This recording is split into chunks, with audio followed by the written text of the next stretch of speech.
دیتا ہے. یہ تو وہ دین ہے جو آسانیت پیدا فرماتا ہے. یہ تو وہ دین ہے جو راستہ سے پتھر ہٹانے سے بھی ثواب ملتا ہے. یہ تو وہ دین ہے جو دوسرے کا عزت کرنے کا حکم دیتا ہے. یہ تو وہ دین ہے جو بہتے ہوئے دریا سے بھی پانی کو بیجا خرچ کرنے سے منع فرماتا ہے.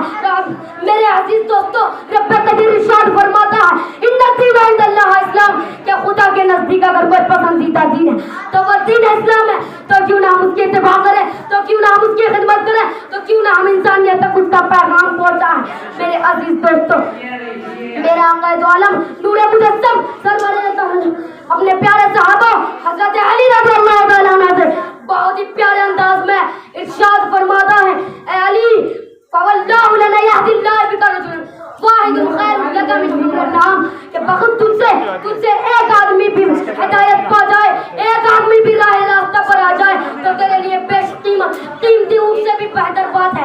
میرے عزیز دوستو, یہ مبارک دن, میرے عزیز دوستو, یہ مبارک دن ہمیں یوں ہی نصیب نہیں ہوئی بلکہ سینکڑوں صحابہ نے قربانیاں دی ہے, ہزاروں جان نچھاور ہوئی ہے, بہتوں نے اپنے اموال کو راہ خدا میں خرچ کیا ہے. تب جا کر یہ مبارک دن ہم تک پہنچا ہے, تب جا کر یہ مبارک دن ہم تک پہنچا ہے.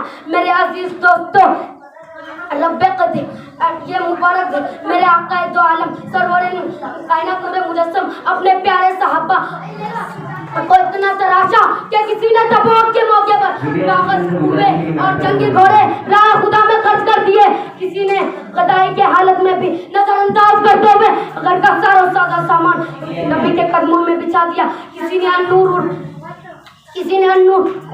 التقویٰ کا سہرا اپنے سر کر لیا, کس نے مثل الذین ينفقون کا تاج اپنے سر کر لیا. میرے عزیز دوستو, آج ہمیں خواب و غفلت سے بیدار ہونے کی ضرورت ہے اور نبی کریم کے ان سنتوں پر عمل کرنے کی ضرورت ہے جن سنتوں پر عمل کرنے سے دشمنان اسلام تھر تھر کانپنے لگتے ہیں, جن سنتوں پر عمل کرنے سے دشمنان کفار مشرکین کے اندر لرزہ طاری ہوتا ہے.